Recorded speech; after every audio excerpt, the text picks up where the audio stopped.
Welcome to the Basketball Wales podcast, where we find out a little bit more about what goes on in the Basketball Wales community. Croeso I pel-fasged. I'm John Bunyan, and today we are joined by Barry Huskies Basketball Club. Hi everyone, welcome to Basketball Wales podcast, and welcome to Wes and Elliott from Barry Huskies. Hi guys, how you doing? Hi John, you okay mate? Hi John, all right mate, yeah, good. Good, great to have you on the podcast today. Looking forward to talking to you and hearing about all things Barry Huskies. Looking forward to hearing about a little bit more about your basketball journey, and particularly sort of the Barry Huskies history and maybe some of the characters in the club. So we'll get straight into it. If you guys can tell us a little bit about yourselves, really interested to know about your basketball journey, where it started for you, and how it ended up with sort of Barry Huskies. El, do you want to go first? Yeah, so I think I joined the club back in, it must have been 1984, I think it was. I was 14 at the time. Got into it by accident. It was one of those sports back then. It was basketball no one had ever heard of. But I went to a Welsh school, and if you didn't play rugby back then, that was it. You weren't involved in sports whatsoever. And as a group of us, I think it was about 6 or 7 of us, all from Barry. Our school was in Cardiff in Glantaf, so none of us played rugby.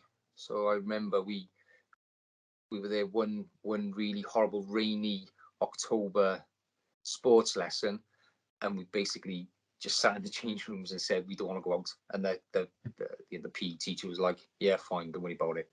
And we went in the sports hall, picked the basketball up, and that was it. And then within 2 or 3 weeks, we were down at Barry Leisure Centre, chucked right into the deep end. Back then, we had no sort of junior setup or nothing like that. It was literally you turn up, you play, and over the course of a few months, we sort of learned the basic skills. Rees was sort of the coach. I say the coach, he used to stand us all in a line, and you just chuck a ball back and forth to each other. That's all we would do. And he'd be there for like 20 minutes at a time, chucking a ball, and be like, "Oh, Al." And then, like 20 years later, he was doing exactly the same thing to people who first come into the club. So, and that's how it started, really. So from '84, I was with the club all the way up until '97 when I joined the South Wales Police. And then I jumped in with the police sort of basketball section. And then from there, I think my game really picked up from there. It was sort of like, I don't know, it was a bit weird. Basketball back in the 80s and 90s, early 90s, wasn't like it is today. It's really more organised today, I think. I think it's really good behind the scenes. You know, BW is run much better now. They put on much more team focused and individual focused sort of things to develop the skill sets around South Wales. Back then, it was nothing. It was nothing at all. There were a few Cardiff-based clubs. There was a couple of Valleys-based clubs. Used to dominate everything, but there was no sort of developmental side to anything at all. If you had a good club coach, it was really, really good. And we were lucky. We had Dave Powells at the time, who had just come from Caer in Caer Castell in Rhymney in Cardiff. But there was no other developmental stuff. So when I joined the police, I was playing with people like Richie Collins and like Steve Trigg and Clive Jones and people who at the time were at the top of their game. And it was just like, wow, the level that I'd been chucked in today was just even higher again. And I was fortunate then to be picked up by the British Police. So I played with the British Police for, I think it was 4 or 5 years, from about 2000 or 99 up until about 2004. And then I was playing with people like Dave Gardner, Kevin Penny, Mike McLaughlin, Stuart Class, all these sort of BBL team players. And again, the standard was just out of this world. But it was weird because when I was playing with them, I was always thinking if only we had this sort of standard of player stroke coach back in South Wales, because I think the raw talent that I've seen in the years in South Wales has been absolutely fantastic. But unfortunately, we've never been able to funnel it into a place where it'd really, really take off. And I was playing with these players for 4 or 5 years, and I just thought, Jesus, if these guys were around in South Wales, now the standard would be so much higher.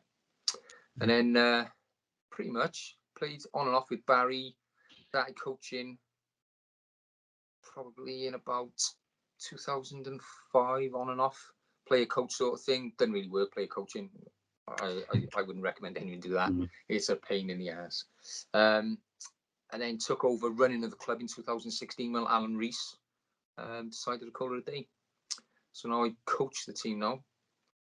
Always looking out for coaches' mind if somebody wants to come and take some pressure off me. Nice plug there. And that's where we are, mate. Really. Good stuff. I mean, you just rattled off some big names there in sort of Welsh basketball and British basketball. To play alongside some of those players, it's got to do you good, isn't it? To be playing with quality players, it raises your game surely. So, unbelievable. Yes, that was a good time for you. Oh, it was unbelievable. It was like it was weird because there was no development in South Wales at the time. When I was sort of like shown the skill set of these type of players, it did. Honestly, I remember when I went to my first training session with the British Police, and it was like, oh my God, I should be here. I should be outside there watching these guys train. But honestly, it was like the first training session I had was a weekend training camp. So it was like a 4-day training camp down in Portsmouth. I think it was Portsmouth. And the first day, I was just so intimidated. It was unbelievable. But then by the end of the weekend, honestly, it was like it's one of those things you either sink or you swim. And I think that I managed to swim with it. And by the end of the week, brilliant. And my game certainly went up a couple of notches from playing with those guys. It was fantastic. Fantastic. Yeah, I can remember, being involved in teams coming down to the police and playing against you guys and all the guys that you just mentioned, and it was always a tough game. And you were pretty good at the time, so you were a real good cohort of players at that time. So yeah, happy days, yeah, happy memories. Oh, awesome! I wouldn't change it for the world. I think it was just fantastic, and it's weird because the players I coach now, you see, like especially with the police boys, like. I still train with the police boys, and now they're in their 60s. So Clive is like 60, 62, 63, something like that. Trigger's in his late 50s. Richie Collins don't play anymore.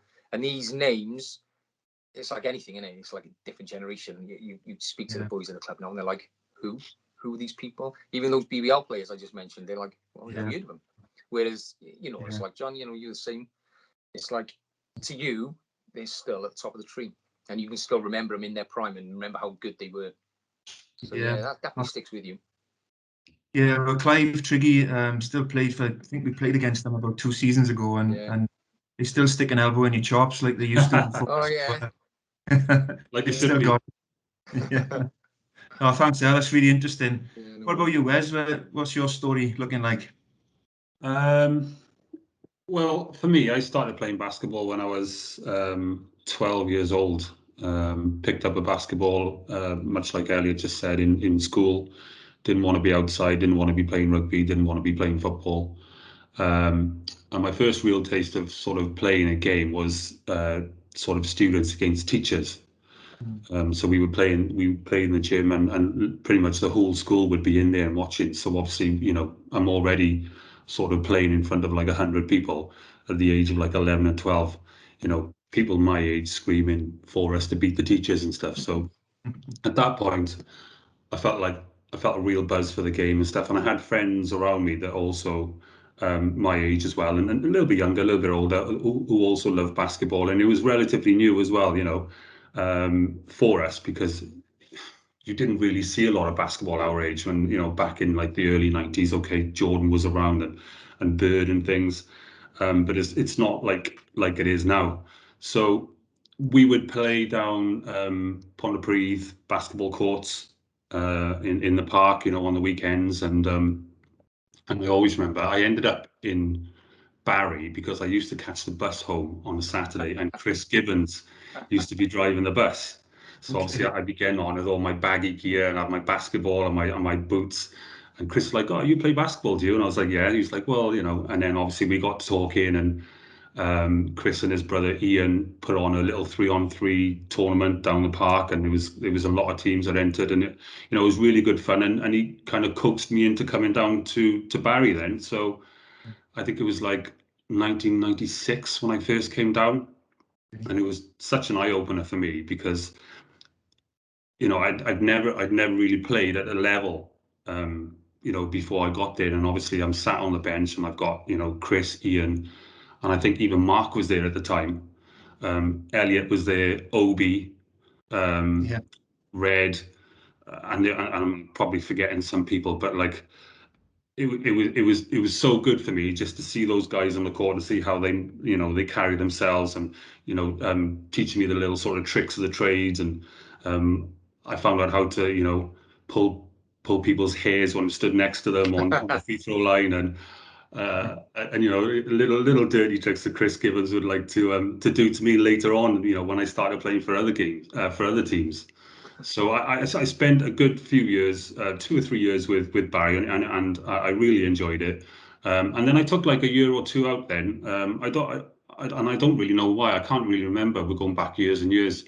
But when I came back, I ended up playing for Bather, and obviously Pete, and at the time Ed Pickford was there, and a bunch of other guys.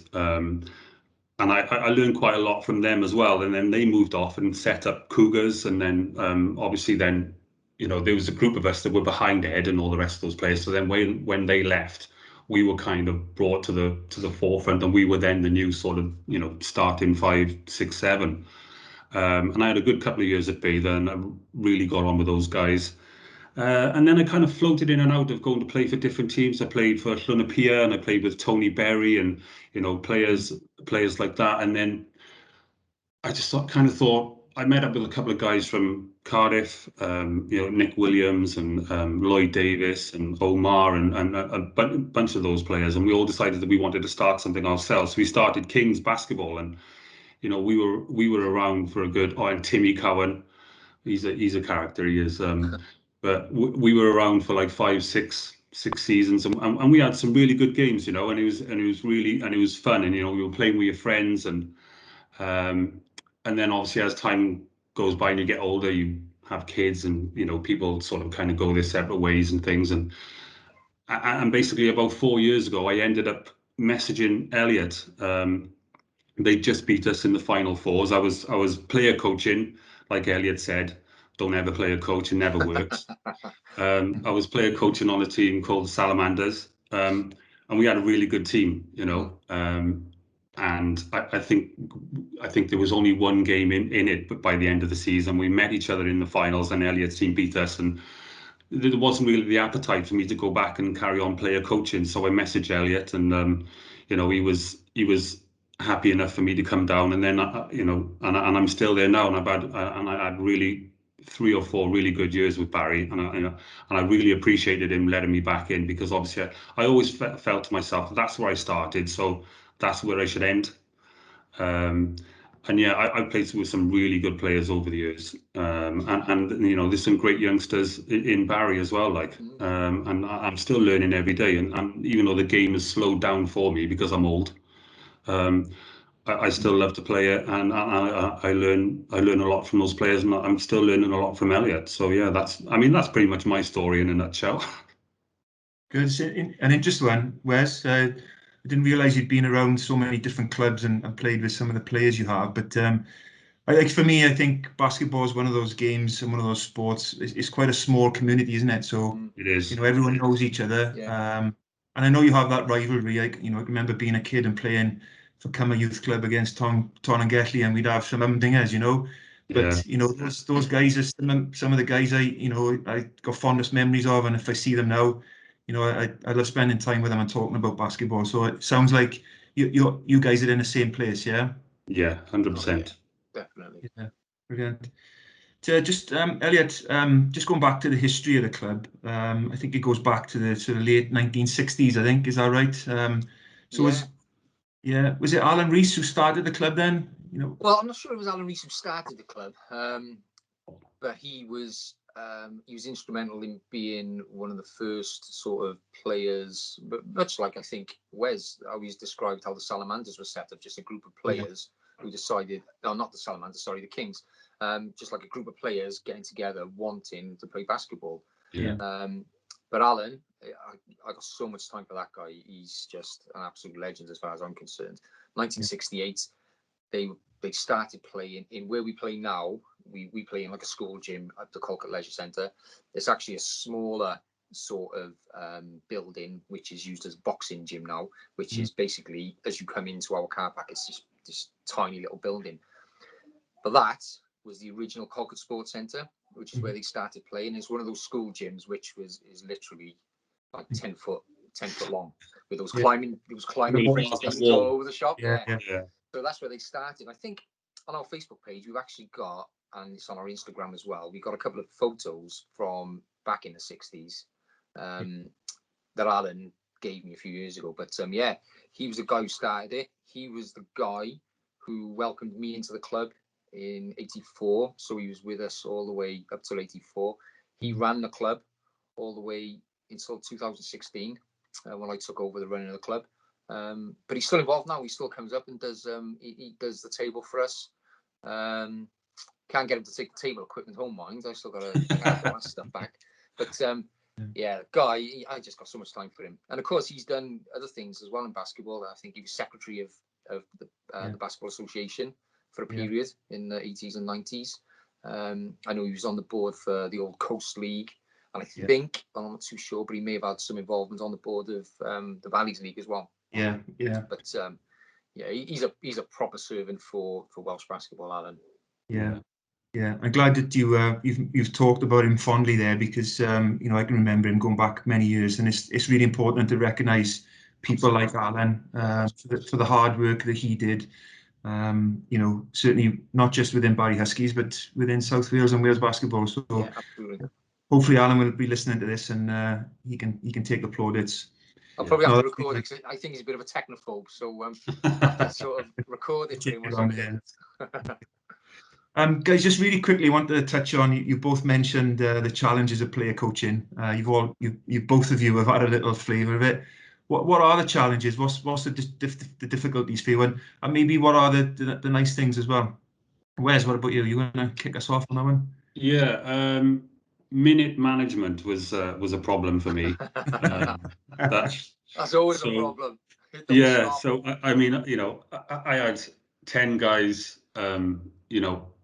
who all wanted to play, who all thought that they should be in that starting five, and who all had ideas that they wanted 25 minutes plus a game. And at the time, I wanted to play as well, because I love the game. So I felt like it got to the point where I was sacrificing myself and not putting myself on the court, even though I thought I could get on there and do things, and I would put other people in, and then you would put those guys in, and maybe they wouldn't do so well. So then I got other guys on the bench coming at me saying, "Oh, listen, I could have done better." And then you get home, and then you get like a million text messages saying, "Why didn't I play? Why didn't I do this? Why didn't I do that?" And by the end of the season, even though it was a successful season, I just thought, yeah, this is not for me. Like you're either a coach full time, or you're either a player. There's no in between really. And in the Kings, Elliott knows, Nick, who is a fantastic player. He never played at all, because he couldn't do it either. He couldn't put himself over the rest of us on the bench as well. So I think it's just one of those things, you're either one or the other. They just don't go together. Yeah. You agree with that, El? Yeah. 100%. I mean, I think I took up the player coaching role. I think I did it twice actually. First was like must have been the early 2000s for about a season or two, and I hated it, absolutely despised it, and it just didn't work. And then I took over again probably 2006. We actually won the league in 2007. We actually won the league, and I was player coaching. How? I'll never know. We had a great team. We had Anthony Trigg. I don't know if you remember Anthony Trigg. He's living in Australia now.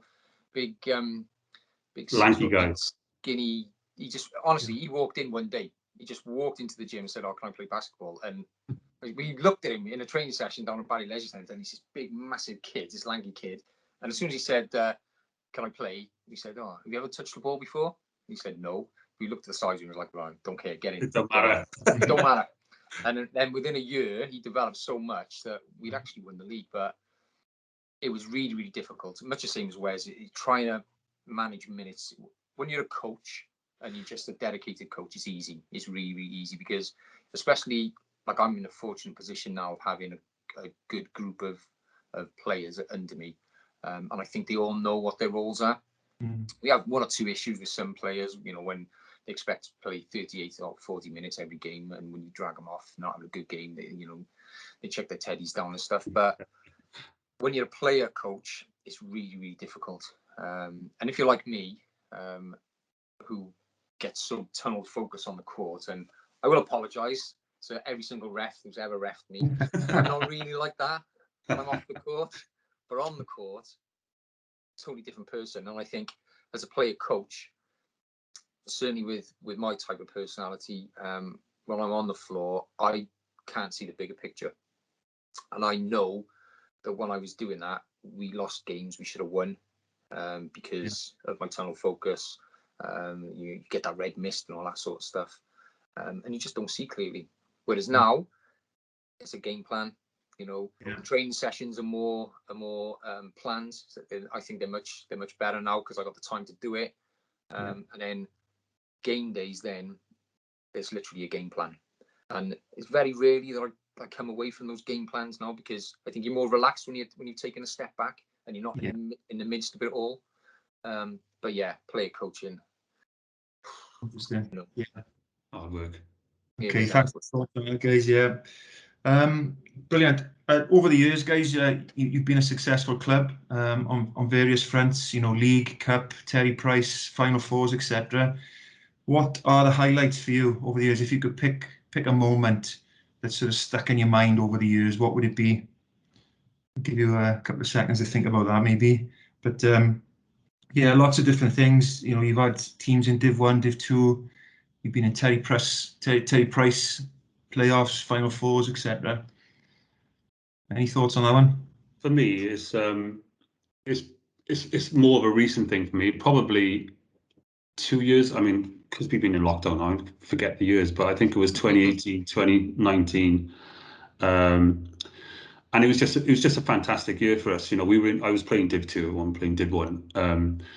But there was some decent teams in that Div 2 league, and we had to grind out quite a fair few games, close games, and it was just a camaraderie of all the boys coming together. We started off really, I think I remember it, we started off really bad, didn't we? I think we went on a run where we lost maybe 3 out of the first 6 games or something. It was something like that, wasn't it? It was something like that, yeah. And we had to really sort of dig our heels in and sort of grind out the results to get to the Final Fours. And we got to the Final Fours, and then we really did the business end. I think we shut the Cougars down, and then I can't really remember who we played in the final. But for us, it was the start. The start was quite a bad start, but we pulled it back throughout the year, and then we won the Final Fours, and that was back to back because we also won it the year before as well.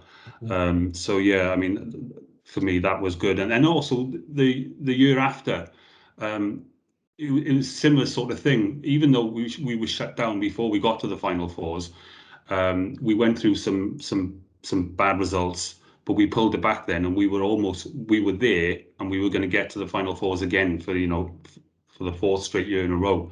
Unfortunately, COVID set in, and it didn't come to fruition. But yeah, it was definitely the year before that. That was a great year for me.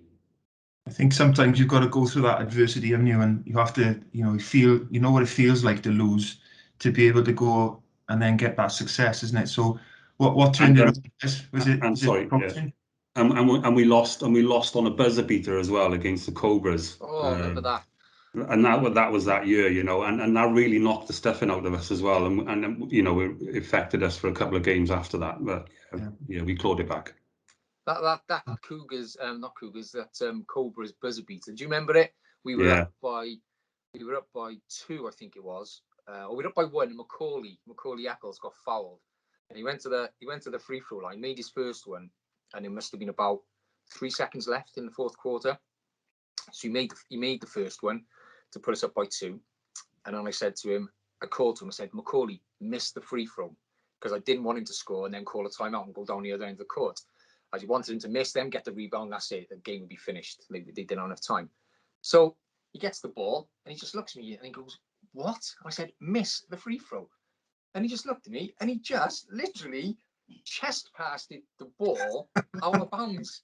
And the referee, of course, clock didn't start. The referee gives the ball to them. They call a timeout, take it down the other end, and literally, I think it was Dave Hale. He came off a pick, and he must have been about 5 or 6 foot outside the 3-point line, and he just heaved it up as the buzzer went, and it went in. And I was like, oh my God. I just looked at Macaulay. I just looked at him, and he goes, what? Unbelievable. I'll never forget that one. What I'm going to do next, I'm going to get Di Badge and the Cobras on the next podcast, and they can talk the other end of that. Yeah, tell them, yeah. That'd be good. Yeah. Di, I'm coming for you. Great. What about you, El? Any particular games or moments that stick out for you over the years? I'm much the same as Wes, really. I mean, the last 3 or 4 years has been really, really good for us. I think we've plateaued as a club at the moment because we want to take it to the next step, but the whole junior setup we haven't got, and we do need to bring other coaches in so we can start developing even more. But I think the last 4 years, with certainly the development of our sort of second string of players, has been really pleasing for me. Well, I've seen them go from where they were back in probably 2015, 2016 to winning D2 a couple of times, Final Fours. We've managed to push the whole idea of our second team is to develop them, to push them to D1, and then bring the next generation in, which I think we've managed to do. And part of that plan was people like Wes. Like I've always wanted to have people like Wes who've been around the game, who I know and trust, knows the game inside out. People like Nick Williams, exactly the same people. They're like the coaches on the floor. So when I send them out, they know what they got to do. They talk to the players, because when you're shouting on the sidelines, they don't listen to you on the floor. We all know that. But when you got experienced fellas on the floor, they help to develop the younger players, which is what's happened. So the success we've had the last 4 years has been very, very pleasing for me as from a club point of view. D1, I think I'd like us to be more sort of competitive, but I think that is the next step for us. And I say all the time in training, you look at RCT, you look at Cardiff City, the setups they got and the quality they got, and the discipline and the talent they've got. They're obviously they're the guys at the top now that everyone in South Wales should aim to replicate and get to that level. So certainly the last 4 years. 2007's D1 team, very, very pleased with that. That season. I don't know what it is about that season, but we played some of the best basketball that I've ever played at this level. It was fantastic. We had Trigger, big Anthony Trigg, Chris Gibbons was still playing, Ian was playing, Stuart, Stuart was there, Eddie Whitlow may have put in an appearance as well. We had a really, really, really skillful, hard basketball team. We were really, really good. On the back of that, we went down. I was with Bather at the time. We went down to Barry to play them in that 07 season, and they beat us by 72 points. I don't remember that, Wes. Oh yeah, I remember it. You had a warm welcome that night, Wes, I bet. Oh yeah, I didn't I? And a couple of elbows in the chin off Chris Gibbons to go with it. Great stories actually, and that fetches me on to want to talk about some of the characters in the club, and you've mentioned them already. Eddie Whitlow, we've talked about Alan Rees, and obviously the Gibbons brothers. If you've played basketball at our age or our generation in South Wales, you'll know the Gibbons boys, and probably been on the end of one of their elbows. And it's funny now, isn't it? Poacher term gamekeeper. The guys on the circuit now doing the refereeing. Tell us a little bit more about the Gibbons boys, because they're certainly characters, aren't they? Oh yeah. Oh my God, yeah. Chris, love him to bits. He is an absolute nightmare. He's still a nightmare now as a referee. He's an absolute nightmare. He's actually one of my favourite referees on the floor. And I think because of his sort of background and how he was as a player, that he didn't care. He's the same as a referee, and that makes him, he doesn't get precious about you questioning calls. He's always open to speak to you. And he'll tell you to shut up if you need to be told to shut up, and sometimes you do. Sometimes you need somebody to say to you, just shut up, just stop moaning about it. And as a player, well, Wes touched on it earlier, he knew all the tricks. Oh yeah. I used to play with him, and I've been in games with him where we played against Newport. This must have been like late 80s, early 90s. And they had a really, really tall centre. He was a ginger fella. I can't remember his name though. And he was a decent player. He was a really, really good player. And all of a sudden, he just turned around and started screaming at Chris and started throwing punches. And Chris is backing off, going, what have I done? And it turned out that Chris had touched him somewhere that he shouldn't have touched.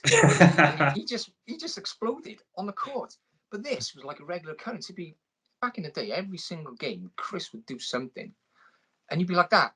In a change room before the game, be like, oh, Chris, not today. I don't want it today. Especially when you come up against some of the Valleys teams, you know what they like. They don't, historically the Valleys boys, they just don't back down for anything. And in the days of bench clearances and stuff like that, it happened all the time. Against Tom Penfret, they were the worst ones. We always used to end up rocking with Tom Penfret because something Chris had done. But that's just him. But decent basketball player. Don't ever give him a ball to shoot a free throw because you got no chance. You'll never score there. But he's certainly one of our characters, definitely. Great stuff. Talk about coaches. AD Whitlow's a pretty decent coach, isn't he? AD, I've got a lot of time for AD. Knows his stuff. He was an absolutely fantastic player back in the day. He was a really, really talented ball handler. I think he represented Wales. Certainly under 19s. I remember he was one of. I mean, back then, it wasn't sort of like the youth setup for the national team isn't like it is now with all the academies all over the country and stuff. It was literally word of mouth, go to a little trial and you got in sort of thing. But he was outstanding. Yeah. And it's just a pity he drifts in and out. We see him sometimes and then we won't see him for like 4 or 5 years and he comes back and puts a little bit in and then disappears. And it's just trying to tie him down because he would certainly be somebody that I could see long term fitting into our club to develop. Certainly either kids if we ever have a junior program or certainly the second team and bringing them through because he knows his stuff. And he's been there and done it. And I think as a coach, I think if you have been there and done it and you can lead by example, you get so much more respect than coming in and reading from a book. And I think he's definitely top there. Absolutely. Great stuff.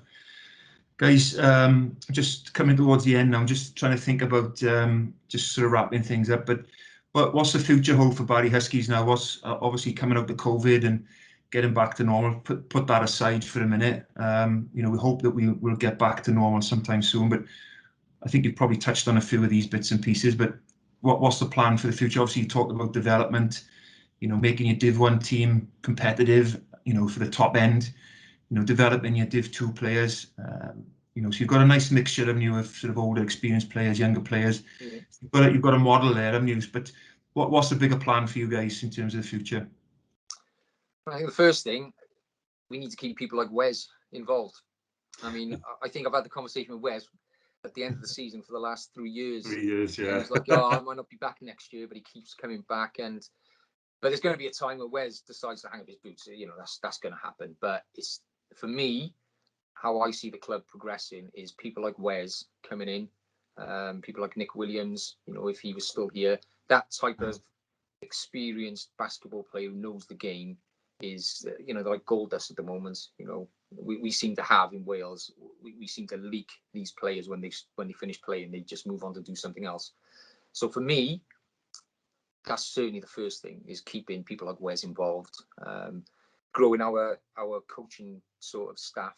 I think there's myself and Adele, who's still developing as a young coach. We've got a couple of boys interested in taking their coaching courses, which is good. As soon as we get that sort of pool of coaches, then how I'd like to see the club progress is certainly a junior section to some degree. I don't know how it's going to work with obviously competing things we've got going on in the Villa Glamorgan at the moment.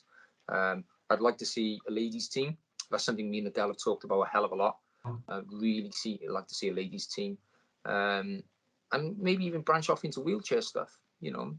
It's just right now, as I mentioned earlier, we've sort of plateaued as a club because we haven't got the coaches. So that sort of limits my time that I can do other things behind the scenes because I'm still involved in the actual sessions and game time stuff and all that sort of stuff. So that's probably the first thing, to get the coaches in place. Then I can take a step back and then start sort of growing the club in other directions. That's what I'd like to see anyway. Sounds good, interesting, Ella. Not enough hours in the day, mate, is there? There isn't. And the worst thing is you turn up at a session and when the boys aren't putting 100% in and you're just like tearing what hair we got left out because they're not doing it, and you think, well, I've just spent like 6 hours over the last like couple of nights putting this session together. I've done all this thing behind the scenes and you just coming in and messing around. It's infuriating. It is absolutely maddening. It's the joys of coaching. So where's are you likely to stick around for Barry Huskies in the future? Is that something you want to do? Yeah, I mean, yeah, for me, I won't be playing for any other club now. This is kind of where I'll end up sort of hanging my boots up. And yeah, I mean, obviously the natural transition is to move into coaching, and you know, that's something that I have, you know, me and Elliott have spoke about, and it is something that I will do, because, you know, I love the game too much not just to do anything, you know, just to be sat on the couch watching NBA. You know, I think I have to be involved, and I have over the last 25 years, and I will continue to be, you know, to do that.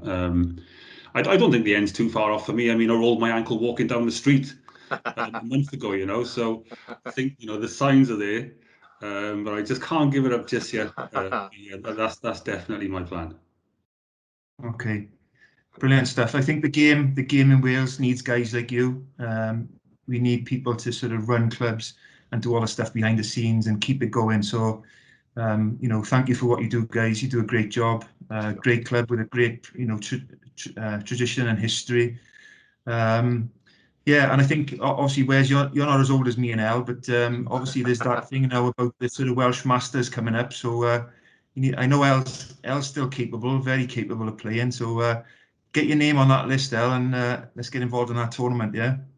Yeah, as long as my glass ankles hold up, I might do it. Well, Okay. if one of the criteria is that you've got to be over 40, then I'm 100% in. That's the only criteria, mate. Okay, sounds good. Final question before we leave, just a bit of fun. I know we've got your own NBA. I come to you first, Wes. Well, it has to be Michael Jordan and the Bulls, isn't it? I mean, there's no other. Controversial. You know, he's the whole reason why I started in you know, in basketball, and I have to admit, I've met the guy and I've shook his hand. So yeah, it's big hands. Yeah, it's no other player besides MJ. Fantastic. Are you going to agree with him, or is it going to be somebody different? No, sorry, I can't agree with that. That's a generation after me, that is. So it's got to be Larry Bird and the Celtics. It's got to be.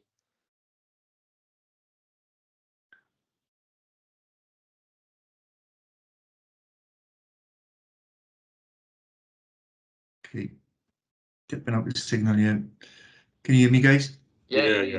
Yeah, sorry. Okay. No, great answers. I think I'm same generation as Elliott, but I'm the other side of the fence. I'm a Lakers and a Magic Johnson fan. So Oh God. There we are. Guys, listen, I really enjoyed talking to you guys today. Really interesting to hear about the club yourselves, the history, your future. Going, guys, it's really important you do, and I know you will. You're obviously very passionate about basketball and about the Huskies. So I'm hoping that people out there will listen to this and find out a little bit more about what's involved with you guys and understand what it takes to run a club. So thanks for everything you do. Thanks for joining us today. It's been a pleasure. Thank you, John. Thanks, John. Thanks very much. Thank you.